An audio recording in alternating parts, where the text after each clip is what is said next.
Don't talk to underage girls. Don't make sexual advances towards employees at the company. Don't pull a knife on people on stream. Like, I don't know. I feel like they probably already had this to some degree. Hey guys, what is up? Inksmith back again, and today I'm dipping my foot into the lesser known pool of ex-WoW players. If you don't know WoW, it's World of Warcraft, and no, don't worry, I'm not going to focus on the game. I'm going to focus on a certain player within a crew of WoW gamers who was pretty despicable and did some pretty nasty stuff that got it not only booted from the group, but got him completely canceled by the internet, and rightfully so. When you find out what this guy did, you will be thoroughly disgusted. Not only that, it turns out just recently he started up another something behind the scenes that is also pretty despicable and is still up to some pretty bad stuff. So let's check that out now and look into MethodJosh.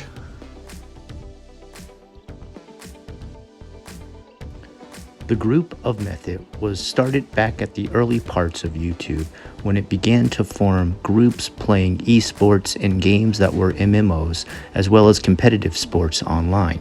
In 2018, Method significantly increased its influence in the World of Warcraft and esports community when it partnered with brands like Red Bull to begin streaming the race to beat all of World of Warcraft's raids. Around the same time, the organization experimented with competing in other games like Fortnite, Path of Exile, PlayerUnknown's Battlegrounds, and as of today, a significant members have left due to what MethodJosh did and how what he did was handled by this group.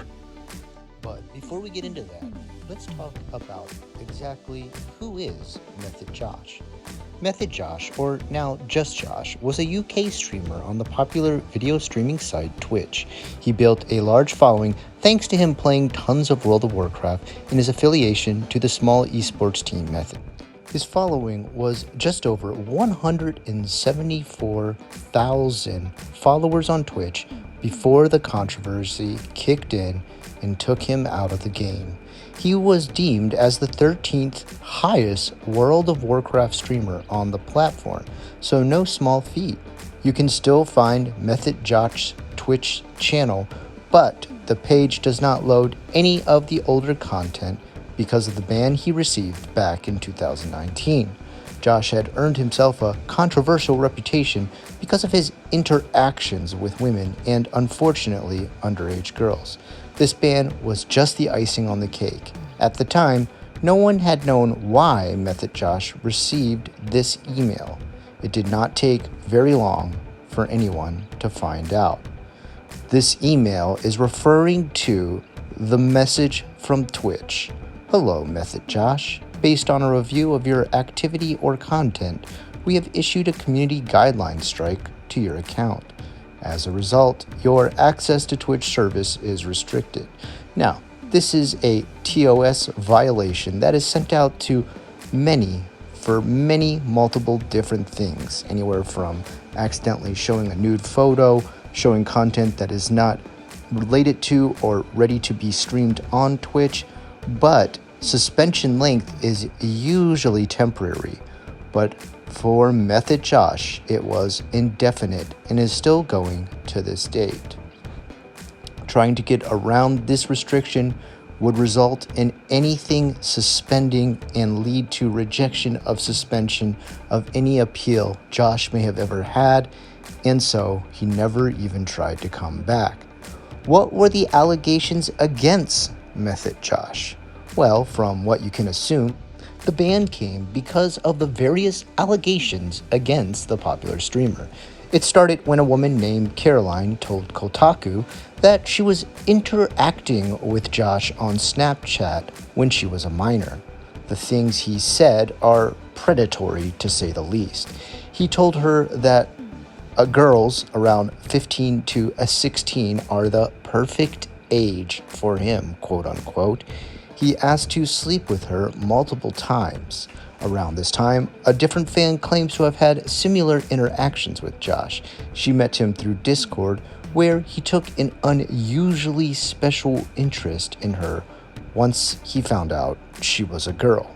Various women on Discord communities attempted to reach out to Method about his treatment of these women in the community. They responded by telling them they had to file a police report before acting and not post anything on social media. Now, let me stop right there and explain what Method is trying to say. So, these women messaged Method and let them know the allegations and even sent documentation, full screenshots of these nasty conversations and things that Josh, a 21-year-old, was asking 16-year-olds at the time. When they saw these, instead of taking any kind of action or investigating Josh, they instead told those people to report it to the police. Then, if the police found there was a case, they would then tell them to get back in contact with Method and let them know that the police did find something wrong, and then finally Method would look into it. This was a huge lapse in judgment and led to the complete and utter destruction of the crew. Finally, just like happens with a lot of these cases that I researched, we reached a breaking point. One thing I've definitely noticed is that offenders are always repeat offenders. And when it happens again and again and again, eventually they get caught red-handed. And whoever's in charge of them, the management, the team, the esports league, whatever it may be, finally has to give way and say, oops, we made a bit of a mistake here. Guess we should have investigated this way earlier. We could have saved a lot of women a lot of pain. Well, last summer during 2020, after all of this had just gone down, in a Twitlonger, a woman named Alex admitted that Josh had sexually harassed her and performed predatory behavior towards her while she was still a minor. She stated that she was scarred and scared of being labeled a liar, but was inspired to share her story when others started coming forward in hopes that no others would have to suffer through what Josh had done. We actually have a full Twitlonger. I will read it now just to let you know how severe this is. Trigger warning ahead. There is some very deep and dark stuff that Alex goes into. If you're very sensitive to these kind of situations, maybe skip ahead a minute or two.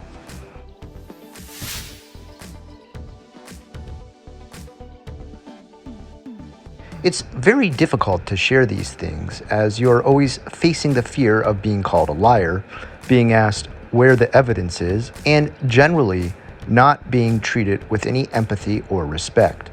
I will share my experience of grooming and general emotional abuse from the streamer MethodJosh, who was actually permanently banned from Twitch as a result of issues arising with another woman. This happened 3 years ago now, back in June 2017. I am 19. This means Josh was actively speaking to and encouraging sexual activities online only with a 16-year-old girl.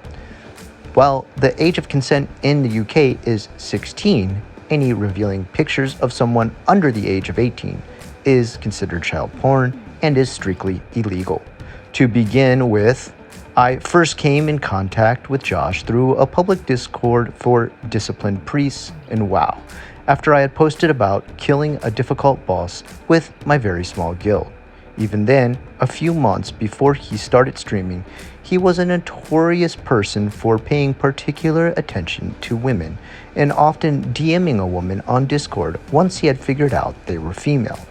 It was of course 3 years ago, so I can't remember exactly how our initial conversation went. However, I do have the screenshots from one of our first conversations. It could be considered a lighthearted joke to someone, whilst in bad taste, not necessarily harmful in any way. But this conversation set the tone for later stages of our interactions. Even if you assume it's a joke, could you even consider saying these things to a girl you know who is 16 years old? It's utterly disgusting, and reading through these images make me feel sick. Over the first couple weeks after having spoken to Josh, he regularly messaged me, usually about WoW related topics or raiding, as he was progressing Mythic KG. At the time, something that actually made him fairly popular from playing Disciplined Priests.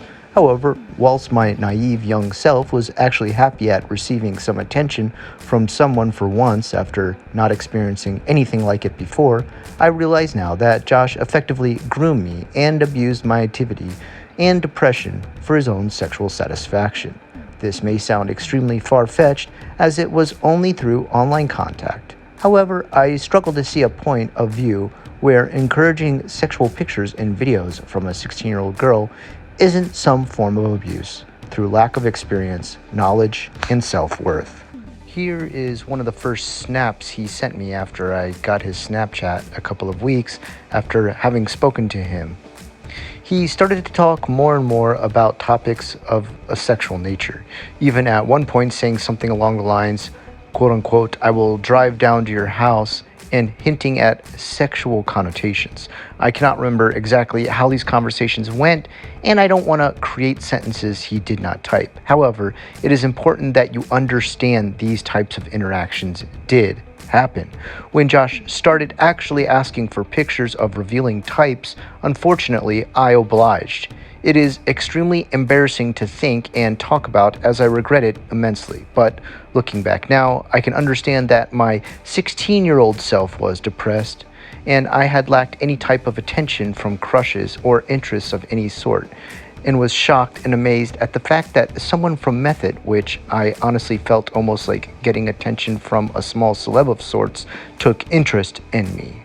When these interactions began, he would extremely rarely message me about anything that wasn't beneficial to him, meaning he pretty much dropped all contact with me besides when he wanted something sexual. This was horrible for my 16-year-old self. I had terrible anxiety issues, and this only further worsened them. Still, to this day, I am affected by anxiety and issues, and it has greatly affected some of my friendships I have had with people. The anxiety of wanting Josh, the man from Method, that had took interest in me, irrelevant little me, to just message me and be my friend was excruciating.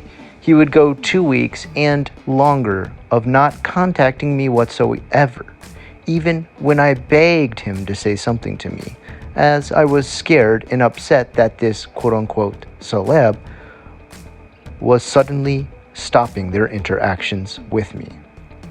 The only time he did randomly message me were usually on Snapchat after I had probably snapped him something relatively normal, such as a sunset on my way home from school.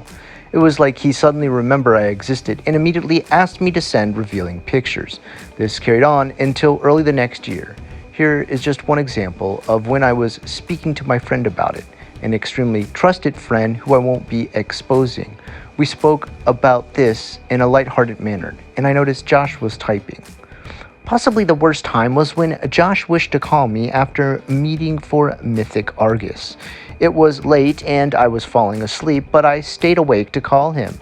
I did not know the call was going to turn sexual before I accepted it, as Josh had stated what mood he was in an hour or so beforehand during the meeting. Again, I regret being so naive and going through with these things. However, I do forgive myself for not knowing any better. Here is a summary of what happened on the call.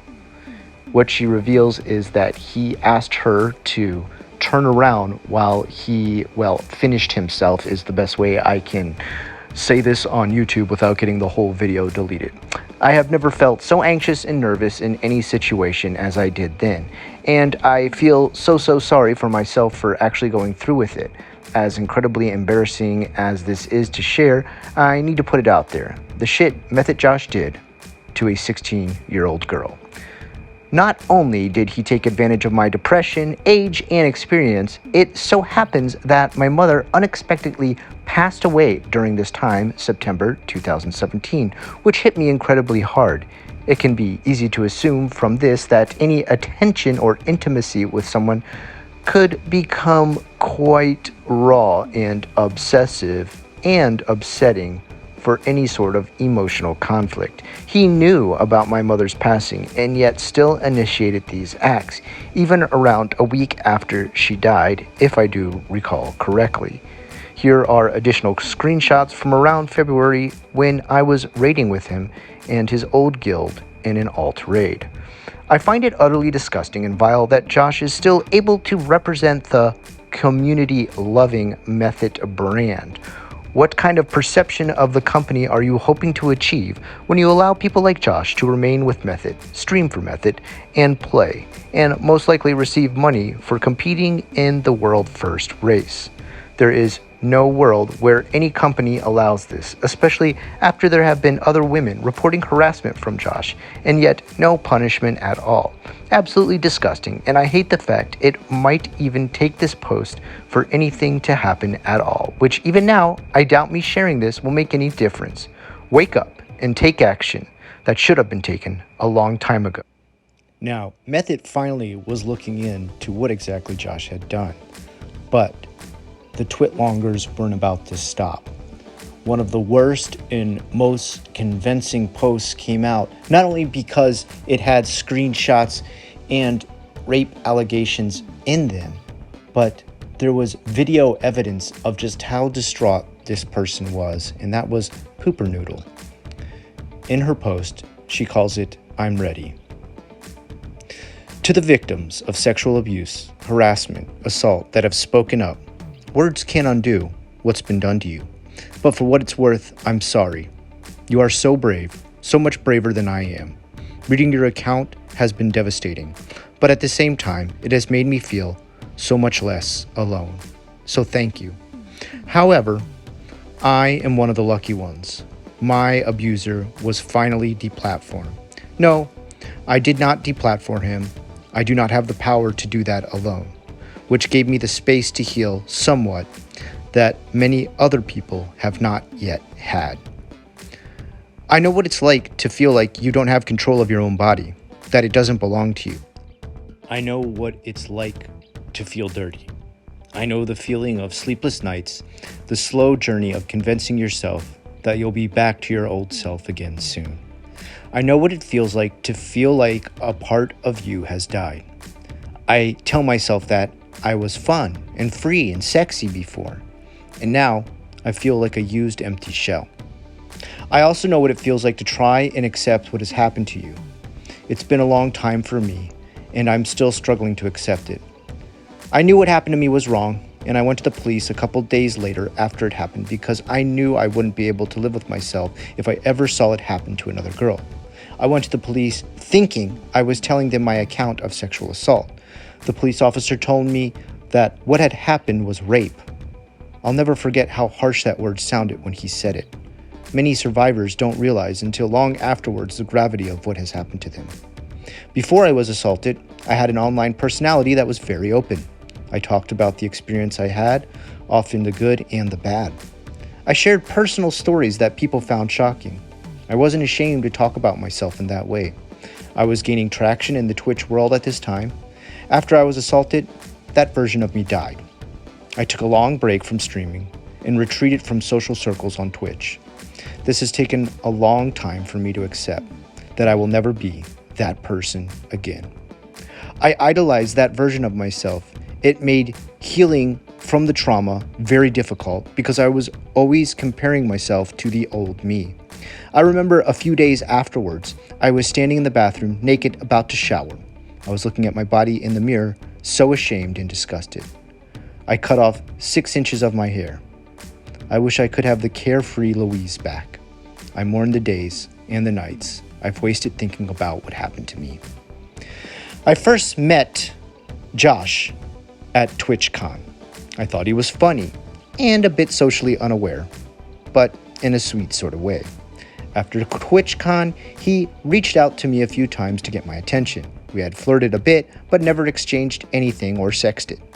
One night, he was desperate to see me.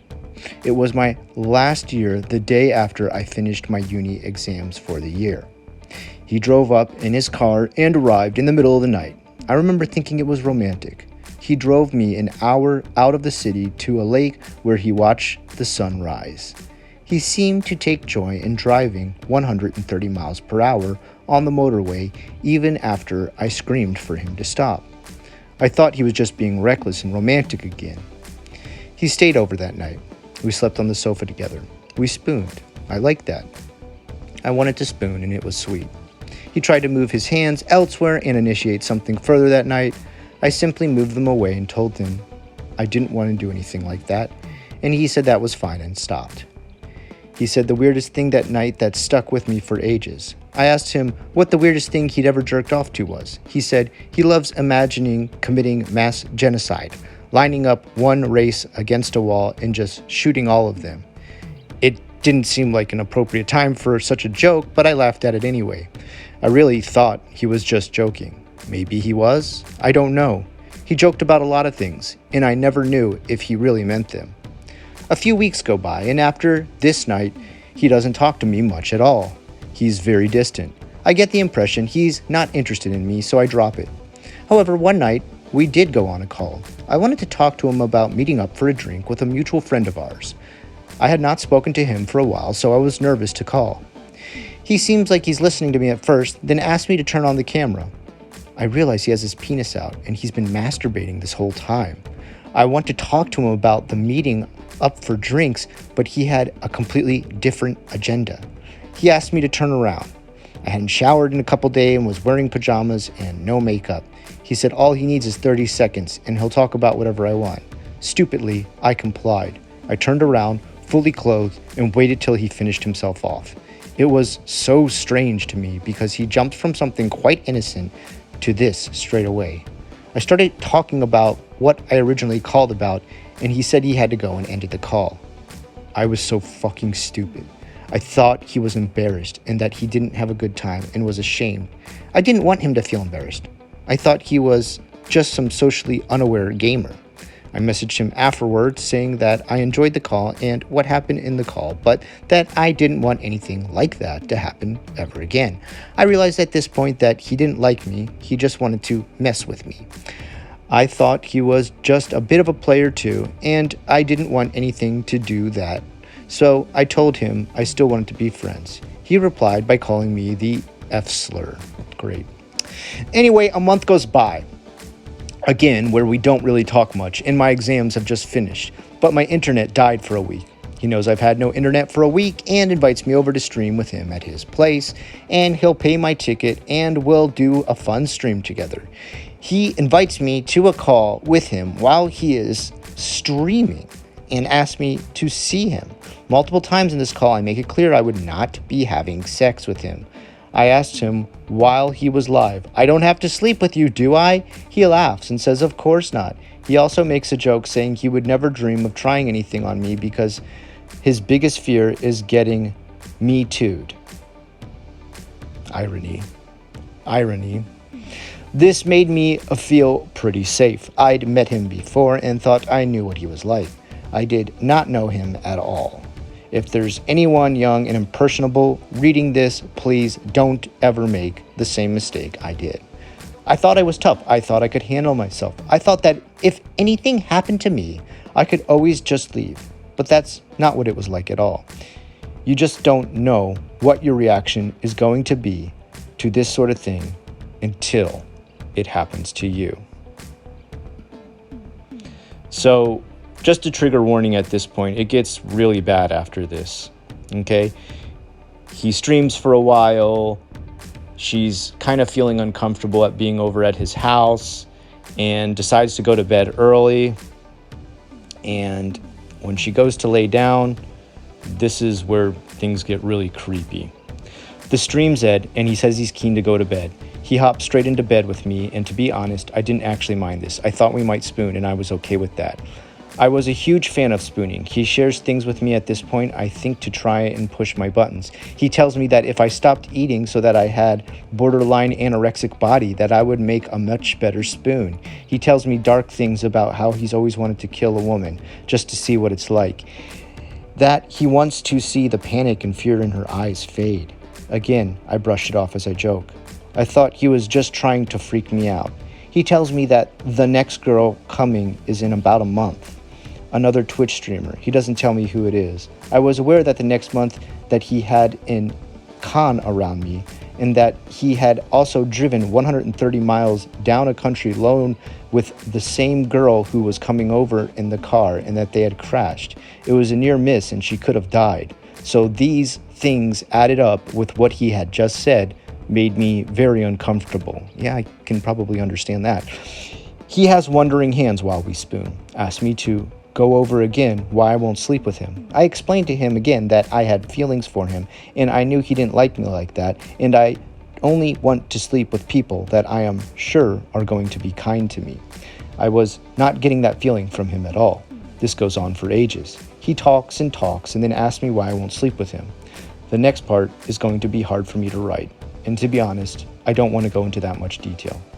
He keeps grabbing more parts of me, prodding, trying to find a way in, trying to get me to give in. He asked me if I like being choked. I don't say anything at all. He said he can always get a girl who enjoys choking. He puts hands around my neck. I am pushing him away and turning around and facing away from him. He is trying to pull my pants down. Eventually, he pushed me over and climbed on top of me and forced his way in. This was the only part of the night where I screamed no. After a few minutes, he pulls out a pajama top. He rolls over. I am crying, and I tell him I need a shower. I'll never forget that feeling of shame. Right after it happened, the first time I ran to your bathroom and sat on your floor of your shower and cried. You knew what you had done, but you carried on anyway later that night. I came back into the room, and you asked if I had been crying. That didn't stop you from continuing to use my body later that night. I didn't want anyone to know. In my mind, I was weak and pathetic. I didn't want anyone to know that I had let this happen to me. I told people that you asked me to sleep with you, and I said no, and it had ended there. Why didn't I pull a knife on him? Why didn't I try to leave straight away? Why did I wait until the day after? That was just the first time. Later on that night, you forced your way in. You somehow, in your mind, thought because I had told stories online about anal sex that you had that right to my part of my body like that. You were multiple other times that night where you woke me up to the sound of you masturbating in the bed next to me. And guys, it gets worse from here. Okay, so I'm not going to continue on. This is insane. Like that this man pushed someone to this point, and that, you know, of course, she's surprised all this is happening, and she's even surprised that the cop who she went to tell that all this happened to, that this was rape. But I think a problem a lot of people can't connect it with, and I think this is kind of a problem for us as men, is assault or rape on a woman is not easy for us to imagine because it just doesn't happen to men as much. I mean, it can happen, it is possible, but it's not something that we can understand how you would react. And for my younger viewers out there, listen, the reason people hate victim blaming is because you cannot blame someone who is in a situation like that and ask why they didn't do this or that. Why didn't you just leave the house right there? Why didn't you call 911 right there? Why didn't you, she even says, why didn't you pull out a knife and defend yourself? Guys, listen, if someone points a gun to your face and you panic, freak out, cry, scream, and then later your friend asks you, dude, why didn't you just spin kick them in the face like they do in the movies? You'd think, wow, you're a fucking idiot. Well, that's about what you're asking right there. She is locked in a house that is not hers with a man who just went over how he would like to kill a girl and how he would like to genocide a race. And she might either, number one, end up on the street, she might end up raped, which she did, or she might even, worse, end up dead. And you're asking why she didn't just suddenly leave.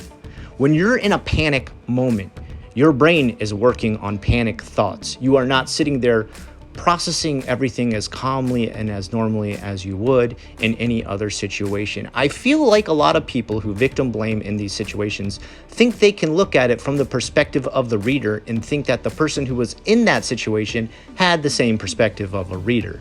They are not outside of themselves looking in and watching this happen. They are in the moment, panicking, freaking out, adrenaline running high, heart beating at 1,000,000 miles a second, not knowing what the hell to do. You cannot tell people what they should have done if you have never been in these situations yourself. Please, for the love of God, take those types of things into situations. Like, this is like having a gun held to your head, guys, okay? Any guy out there who doesn't quite understand, like, why women don't just suddenly leave, why they don't just exit the house, why don't they just take a cab home, why don't they just get an Uber? This is like having a gun held to your head and asked for your wallet, or you know you're going to die, or someone like threatens your family, okay? Like, this is not what you think as far as just reading it and how you feel right now, even listening to this, okay? This is hundreds of times, millions of times worse than whatever you're thinking it is. All right, so please keep that in mind when you hear these. Now, this girl was very brave. Poopernoodle is her name. She was ultra brave for coming forward, and if anybody has any doubts about any of this that she was saying or reporting on, let's show you a little bit of the video of the day after and how horribly she was damaged from this. And I feel like this evidence, while hard to watch, is also very clear and responsive evidence. I'll tell you guys off stream, but this went less than optimally. Oh. Yeah. Damn, so much tension. Is the bank empty, bro?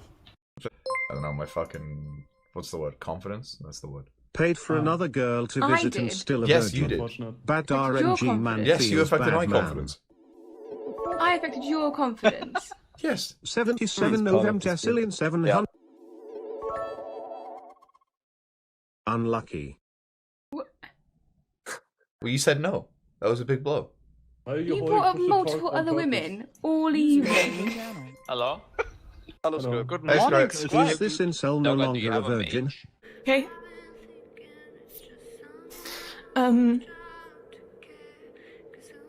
I don't want to.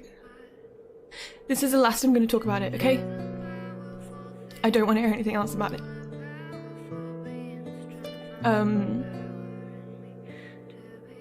Mods, dude, you don't have to time anyone out who talks about Josh. I'm just gonna ignore them.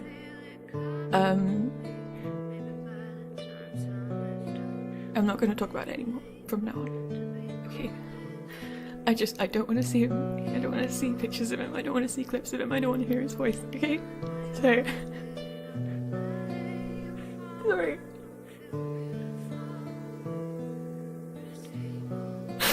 Sorry. And fucking hell. Okay. Yeah, so pretty devastating stuff. Not exactly something you like to see, hear, or read about. In fact, this is probably one of the harder videos I've ever had to go through and read about. And it wasn't pleasant to look up the information on this, as far as seeing how badly damaged a lot of the people were from Josh's actions. So, what's next for Josh now? Well, after Alex and Poopernoodle called him out on Method, and Method itself, the program for keeping Josh on their WoW roster, they finally took action. Wow, great job, Method. Okay.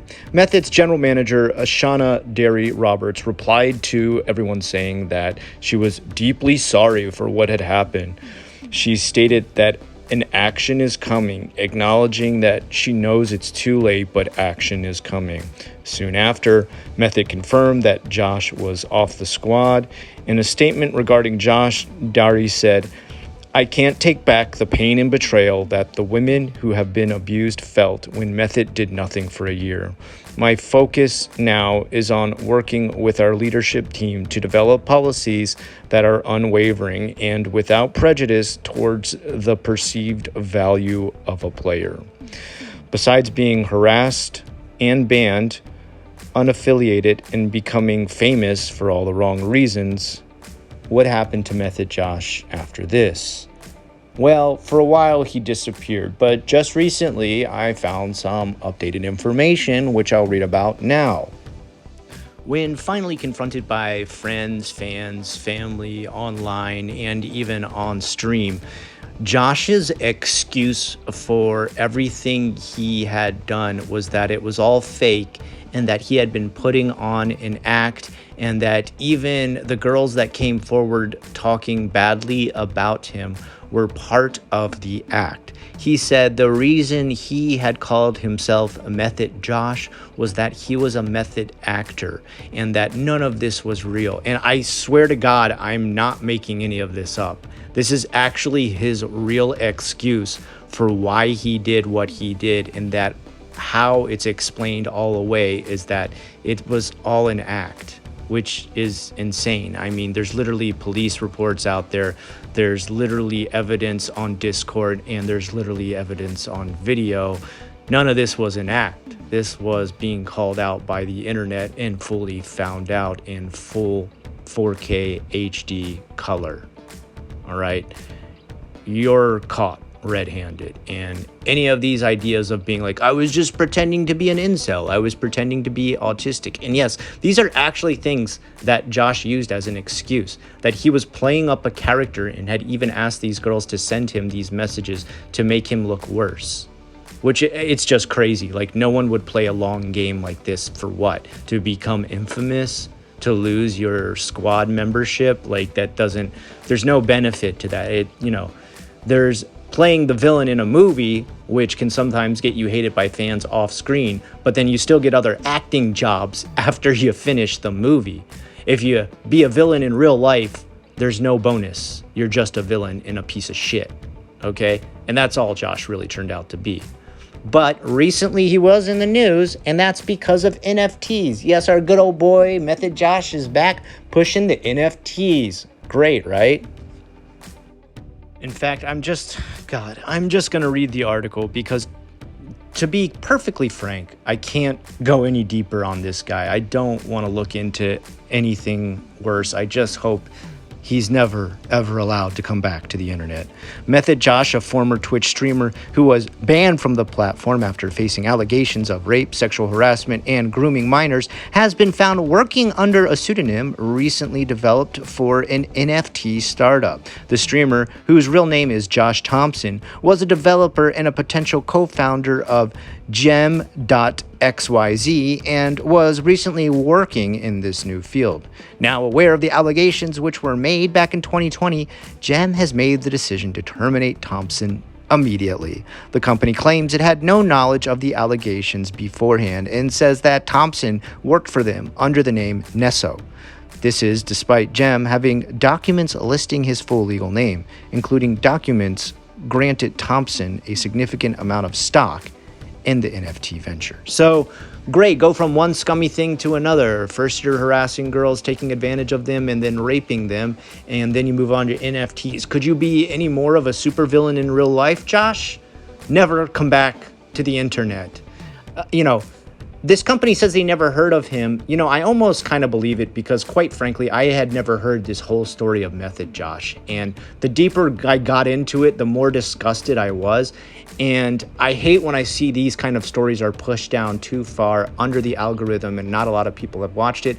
I will give props to some of the people who did cover it, like Preach, who used to be part of Method, and he knew nothing about any of this going on. He wasn't like a head manager or anything like that. And Asmongold, who ripped into this pretty hardcore too. I know I showed a couple of people like Bellular as well too. All these guys were investigating at the time. They were all about getting this guy off the internet. So don't blame any of them in this situation. This is fully Method and MethodJosh's fault.